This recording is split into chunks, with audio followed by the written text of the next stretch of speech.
Okay, folks, this is all about how you get your home ready for a winter sale.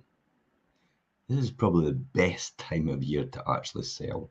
And it's not often that you hear an estate agent say that because most of them actually just want to run down to the holiday season, get their party hats on, and actually be as quiet as possible. However, because everyone else is doing that, nothing else is getting really listed. Everybody's still looking, and as a result, when you put your house on at this time of year, you've got an open, golden opportunity to have an exclusive market for you yourself. So this is the most important thing.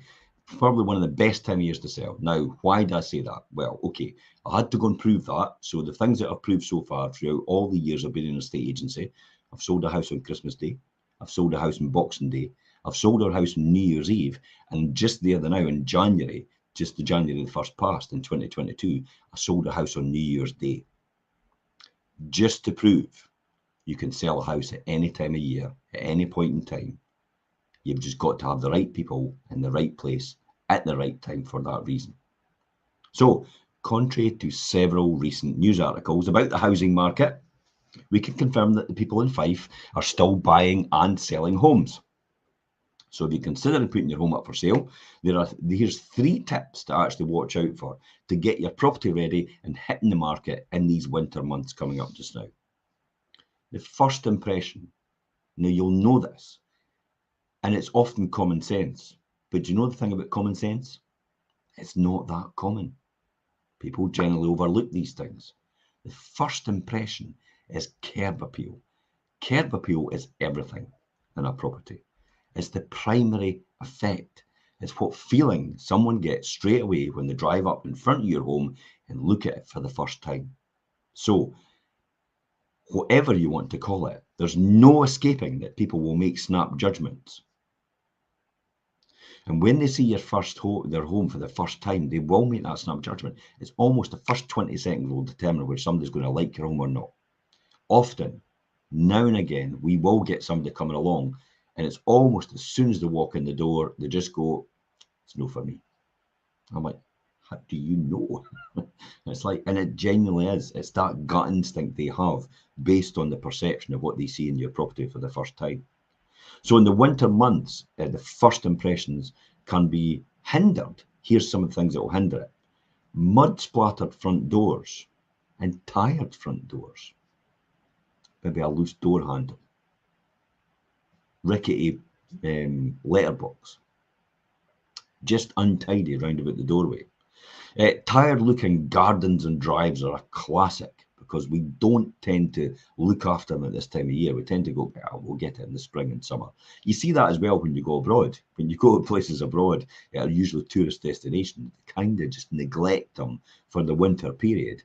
And they get back to work when it comes to April and May and start getting everything perfect again for everybody arriving for the tourism season.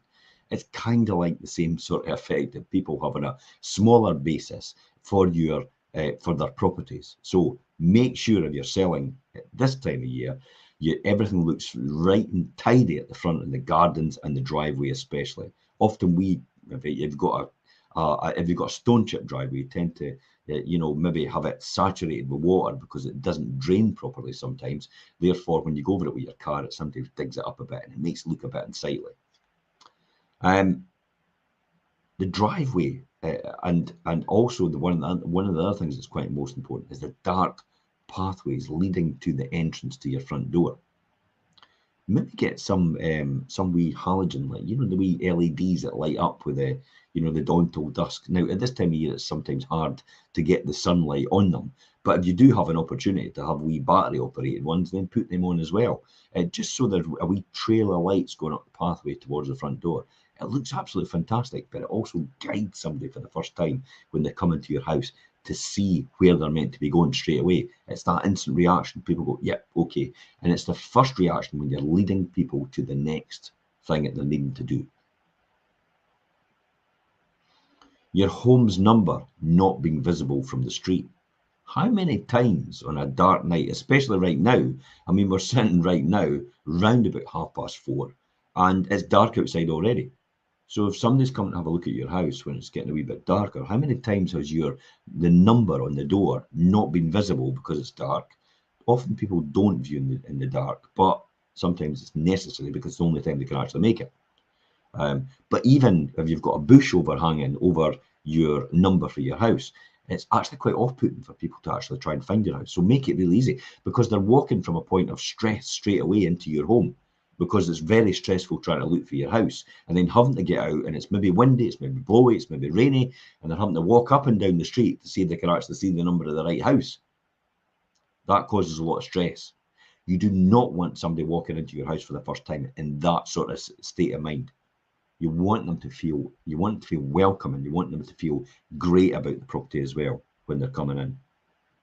So with a little awareness and action, all of these things these easy fixes I've just talked about can make a big fundamental difference in the perception and the mind of the person actually coming to view your house.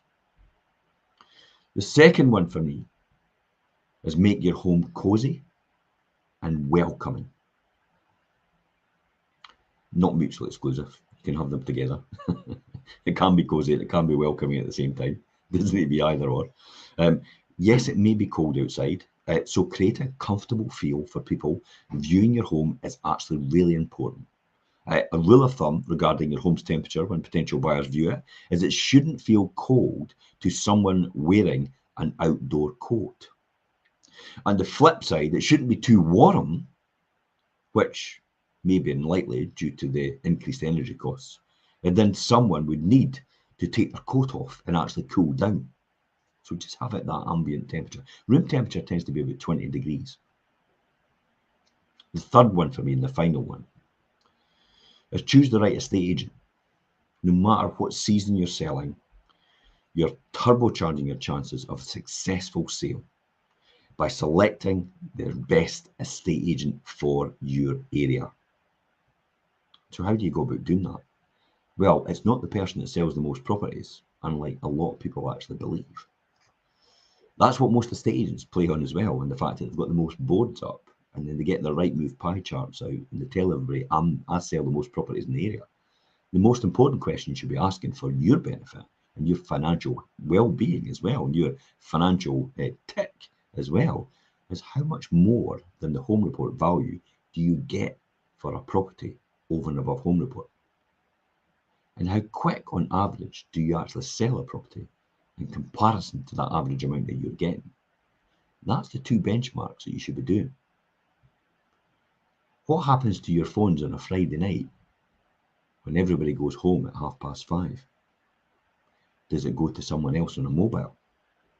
Or do you just go to an answer machine and you wait to get it on Monday morning?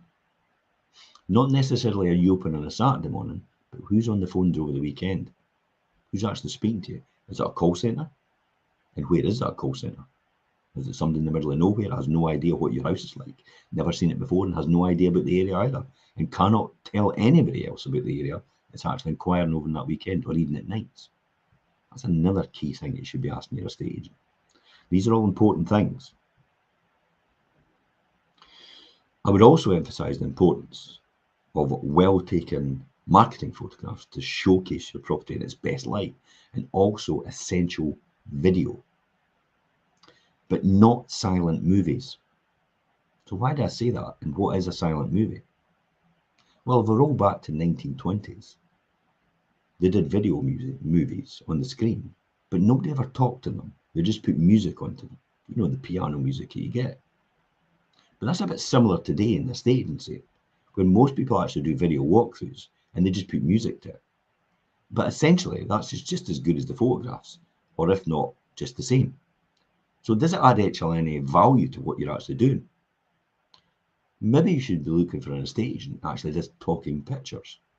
In other words, they do proper walk-up talkthroughs, proper walkthroughs and talk-ups of your property at the same time. So people from further afield can decide whether they want to invest more time and effort in looking at your property if somebody actually takes them round and actually points out everything there is. The most important things, like there's some finishes in your house that maybe you can write in the explanations, but you really can't get quite across in a video because no one's talking about it. And I'm talking about things like quartz worktops. Does it have a dishwasher? Does it have a double oven? What type of double oven is that? Where's the views? What are the views like? What's the finish of the skirtings and facings? What type of bathroom fittings do you have? Where's all the local amenities in comparison to where you are right now? And where's the video that backs that up and tells you all that about that? Because somebody from further afield has no idea what your house is and where it is. But you maybe see a good video that goes through your house and you know everything there is to know about your house, but because it's a silent movie, it doesn't tell a buyer anything. And the same goes for drone footage. Your drone footage maybe looks great for your house as well, and it maybe shows you about everything there is to know about your house, but you know everything about your house already. So where's the markers that tell you where everything is? Where the beach is, where the harbour is, where the Fife coastal path is, where's the schools, where's the amenities, the entertainment, all these different fundamental things. Where are all these things in comparison to where the property is? And because at the end of the day, we are selling a lifestyle. There's a difference between features and benefits. The feature is your property has 3 bedrooms and it's semi-detached. The benefit is it's close to the beach for your family to play and entertain and actually recreation. It's on the coastal path for running possibly or walking. It's got good cycle tracks out in the countryside. It's got a large garden to play in for the family. It's secure and surrounded. And they've got a lockable gate for a young family or even pets. These are all things going to be easily put across in a talking picture video, but you can't necessarily do that in a silent movie. So it's essential that you get a good agent that actually engages with all these different formats and that digital platform in order to get the best for your property. But more importantly, to let the buyer understand what it is they're going to be buying and why they should be buying and why they should be inquiring about your property right now. It will make a fundamental difference between a buyer deciding whether to pick up the phone and inquire or not at all. A good agent will also ensure that people viewing your home in person have been appropriately vetted and qualified, and ensure they're serious about moving in a financial position to do so beforehand. There is no point in taking people around your property if they've got a house to sell and that's not even in the market and have no idea about the valuation of it. Maybe they should be doing that first before they actually even got through the door, because they could end up walking away from your house and then finding out later on they actually don't have the money to afford it in the first place. And then you say to yourself, why on earth did I do the viewing then? So it's making sure people are suitably qualified. Do they have a mortgage in principle? How long does that mortgage in principle last? Is it about to run out? Or will that be okay to have that mortgage in principle for the house that they're actually buying, which is yours? These are all different things that will qualify people throughout that process. And it's more quality rather than quantity that you're after. You're after somebody that actually is in a position to do something and will be highly interested in viewing your property with an agenda to actually potentially make an offer at that point in time. That's a hot lead, a hot buyer. The last thing you want to do is take tire kickers, which are actually cold buyers. You have to take a lot to get them motivated. They're maybe not really looking at your house in the first place. They're only looking at yours in comparison to see what they can get elsewhere for a similar type of money, and just putting a wee cross through yours to say, okay, we don't want that one. We knew that anyway, but we just want to look at it just in case. So that's why good qualification from your agent is really important in order to eliminate these people in the first place. So good vetting to ensure that they're serious about moving and they're actually in the financial position to do it. So if you're thinking of moving soon and in the winter itself, by all means, don't hesitate. Call us with any questions you want. And until next time, guys, I'm Jim Parker for Fife Properties TV.